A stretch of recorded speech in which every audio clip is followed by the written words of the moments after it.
dua tiga, satu dua tiga, satu dua tiga, satu dua, satu dua, satu dua, satu dua, satu satu satu satu. Oke, tepuk tangan lagi.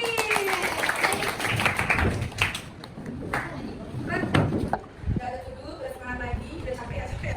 Nah, udah relax dulu. Ya 10 detik boleh relax. Tarik nafas. Udah boleh gerak dulu sebelum masuk ke materi selanjutnya. Udah ya. Yang mau minum dulu boleh minum dulu. Kalau haus boleh minum dulu. Yang haus tidak haus. Udah bisa fokus lagi? Bisa ini lagi bekerja sama lagi sama ibu? Lanjut peraturan di lingkunganku. Ya. Kita sebagai makhluk sosial tentu tidak bisa hidup sendiri. Hidup bermasyarakat pasti membutuhkan tetangga. Ya. Siapa yang nggak punya tetangga? Siapa yang nggak punya tetangga? Ada punya 10. Punya ya. Bahkan yang di komplek aja dia punya tetangga. Yang di apartemen aja dia pasti punya tetangga walaupun dia nggak teguh sampah seperti yang di desa. Ya. Karena apa? Ibaratnya ketika kita meninggal nggak mungkin kita ngubur diri sendiri kan? Pasti digaliin, ya dikafanin, dimandiin. Siapa yang mau? Kalau bukan tetangga kita, orang terdekat kita di lingkungan. Makanya ya kita sebagai makhluk sosial harus punya tetangga. Harus hidup sosial itu harus ramah. Ya, jangan orang nanya, mau kemana Saskia? Nanya-nanya aja sih. Ya jangan gitu ya. Saskia mau kemana? Mau kerja? Minjem duit ya? Jangan gitu ya. Gak boleh kalau ditanya, mau kemana Saskia? Oh saya mau kerja bu, mari bu, permisi. Enak ya? Jangan kalau nanya udah salah duluan. Ya, ini kerjanya di mana? Gak PNS ya? Iya, kenapa? Ya, jangan gitu ya. Iya bu, saya belum PNS ya, iya bu, biar bisa kayak anak ibu PNS. Itu enak ya? Nah, kita juga jadi tetangga jangan kayak gitu. Nah, juga PNS ya, jangan gitu. Salah juga ke tetangga ya. Jadi kita harus sama-sama menjadi tetangga yang baik. Yang pertama itu ada gotong royong. Dari sini dari nenek moyang harus gotong royong. Gotong royong itu nggak mesti harus ini ya, nggak mesti satu kampung harus gotong royong enggak. Ya, misalnya di lingkungan kita ada 10 rumah aja. Ya udah 10 rumah itu aja bersihin gol ya, nyapu halaman, udah bisa gotong royong. Jadi nggak mesti satu kampung, nggak mesti. Ya. Lanjut, wajib rokok 1 kali 24 jam untuk tamu minat. Nah ini sebenarnya ada patokan itu kita sebagai tamu. Ya, kalau memang kita datang ke rumah saudara kita misalnya om gitu, kalau menginap lebih daripada setengah itu lapor. Agar apa? Agar Pak RT atau warga kita tahu kalau kita tuh sedang menginap di sana. Ya, jadi ketika kita terjadi hal apapun ya warga bisa membantu kita. Ya, jadi itulah kenapa harus berhidup sosial atau bertetangga. Lanjut. Jam wajib belajar. Nah, beberapa masyarakat nih, kalau di sini contohnya di Kota Bekasi ya, itu ada jam wajib belajar. Jadi misalnya rumah-rumah itu mengunci pintunya atau tidak menerima tamu atau tidak bertamu atau tidak keluar di jam-jam belajar. Biasanya kalian jam belajar itu kan dari jam 6 sore ya, habis maghrib sampai jam 8 atau 9. Ya ya setelah jam 9 itu maksudnya jam malam kalian tidur, jadi kalian benar-benar nggak boleh keluar tuh, kalau ada keluar harus tidur ya. Itu ada di beberapa wilayah, terutama kalau di sini gua ambil contohnya di Bekasi. Lanjut yang ketiga itu ngeronda ya, biasanya yang kebagian ngeronda itu bapak-bapak sambil main catur, kalau nggak karambol ya, biasanya tuh bapak-bapak. Itu gunanya apa? Gunanya untuk menjaga menjaga keamanan di lingkungan. Kalau misalnya kita menyewa security ya di dalam kampung itu nyewa security kan pasti mahal kan, maka dibuatlah pos ronda. Jadi yang menjaga lingkungan itu ya orang-orang di situ ya. Makanya inilah salah satu dari contoh kenapa kita harus hidup bertetangga, karena di dalam situ ada peraturannya. Meronda diatur sama Pak RT ya, hari ini yang meronda siapa aja ada ya, begitupun hal-hal yang lainnya seperti itu ya. Sampai sini paham nggak? Oke, kita lanjut. Peraturan negara tuh dengan adanya aturan dalam kehidupan berbangsa dan bernegara tentu akan mempermudah setiap warga negara dalam bertindak. Oleh sebab itu setiap aktivitas warga negara telah diatur dengan batasan-batasan yang jelas, mana yang boleh dilakukan dan mana yang nggak boleh dilakukan. Kenapa Ibu bilang kemarin waktu di bab sebelumnya, undang-undang adalah peraturan tertinggi di Indonesia. Karena apa? Karena dia dibuatnya dengan serius ya, dengan perjuangan yang begitu panjang, serta di sana itu sudah terdapat mana yang boleh dilakukan dan mana yang tidak boleh dilakukan. Seperti contohnya ya, kita menghakimi orang lain itu nggak boleh ya, karena memang sudah ada peraturannya sendiri yang dapat menjatuhkan hukuman itu siapa ya. Kalau kita warga biasa ya dapat menjatuhkan hukuman atau makin berantakan negara kita ya. Ada orang salah dikit atau nggak salah dikit, ada orang misalnya ngambil singkong orang udah penjara aja langsung ya, hukum pasal dan lain-lain ya. Itu tidak dibenarkan, makanya di undang-undang telah diberikan batasan mana yang boleh dilakukan, mana yang nggak boleh dilakukan. Oke, mari kita belajar pengertian dari tata urutan peraturan perundang-undangan serta jenis dan tata urutan peraturan perundang-undangan. Yang pertama, pengertian tata urutan perundang-undangan. Setiap peraturan perundang-undangan yang ada di Indonesia tidak boleh bertentangan dengan peraturan perundang-undangan yang berada di atasnya. Ya, dilihat di sini. Undang-undang dasar paling tinggi. Artinya, setelah undang-undang dasar, peraturannya dibuat undang-undang di bawah undang-undang itu nggak boleh bertentangan dengan undang-undang dasar. Ya. Misalnya di undang-undang dasar, ya anggaplah misalnya di undang-undang dasar orang yang ngambil maling motor dihukum misalnya 10 tahun. Ya, dibuatlah undang-undang baru nih, ya peraturan baru. Itu nggak boleh. Ya udah kalau misalnya malingnya berdua, berarti dibagi dua aja tuh 5 tahun nggak boleh. Ya. Karena tetap 10 tahun, tapi itu bertentangan nggak dengan undang-undang. Bertentangan nggak boleh. Yang namanya maling motor ya harus dihukum 10 tahun. Bukan berarti dia berdua jadi dibagi dua hukumannya 5 tahun. Ya udah kalau gitu mah yang paling 100 orang aja biasa sehari di penjaranya, benar nggak?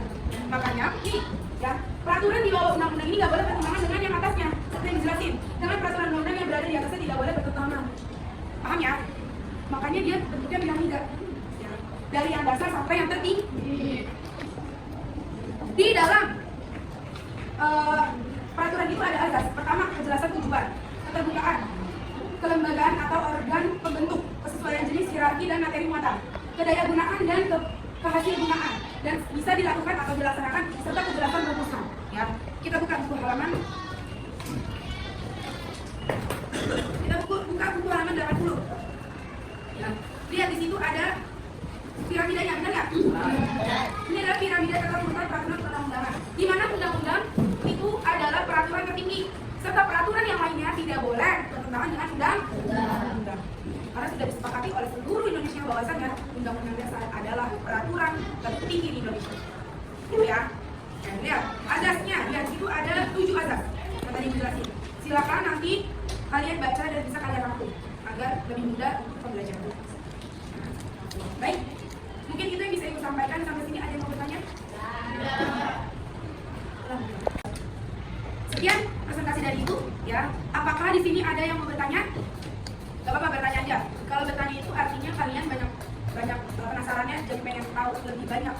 Ya kalau mau nanya berarti udah sampai situ aja materinya, wawasannya. Tapi kalau nanya, nambah lagi. Siapa yang mau nanya? Saya, Bu. Oke, iya, mau nanya apa? Bu, kan kalau misalnya di rumah itu kan orang tua yang memilih kita kalau misalnya ada salah. Nah, kalau di sekolah itu kan guru. Kalau di negara itu siapa, Bu? Nah, pertanyaannya good question. Jawabannya simple aja. Pertama, kalau di rumah ayah atau ibu yang marahin. Atau kalau kita jadi adik, kakaknya yang marahin gitu ya. Kalau di sekolah, ibu yang marahin kalau kalian tidak menaati peraturan. Ya, kalau kalian masih mengulanginya lagi, wakil. Ya, guru BK, wakil, kepala sekolah. Ya, kalau di negara gimana, Bu? Nah, yang tadi Ibu bilang, ya, setiap peraturan itu pasti ada undang-undang yang berhak memberikan hukuman, ya bukan sembarang orang.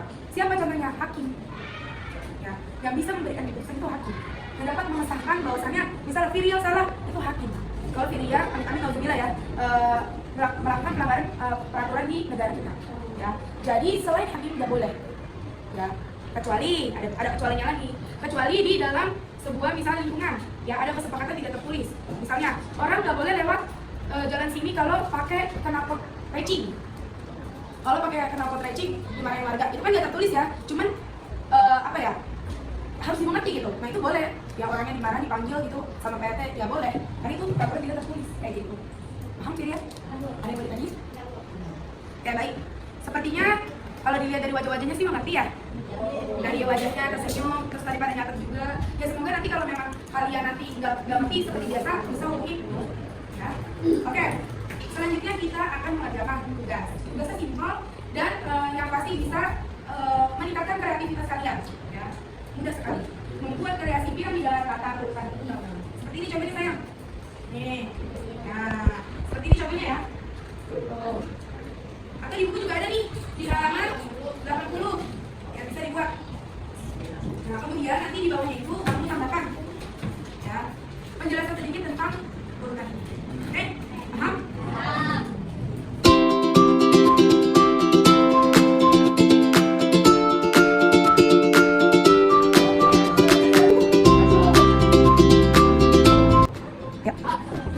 Peraturan tertinggi pertama itu adalah UUD NRI 1945. Yang kedua ada ketetapan DPR. Yang ketiga ada peraturan pemerintah mengganti undang-undang atau singkatannya Perpu. Yang keempat ada peraturan pemerintah singkatannya PP. Dan yang kelima ada peraturan presiden singkatannya Perpres. Yang keenam ada peraturan daerah provinsi atau singkatannya Perda provinsi. Yang terakhir itu ketujuh peraturan daerah kabupaten atau kota singkatannya Perda kabupaten atau kota. Kita lihat hasilnya. Ya, beri tepuk tangan untuk ini. Sudah maju. Kalau misalnya kalian mau hasilnya maksimal, berarti kalian juga harus usahanya harus maksimal.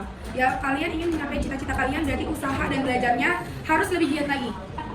Karena ibu percaya usaha itu tidak akan mengkhianati hasilnya.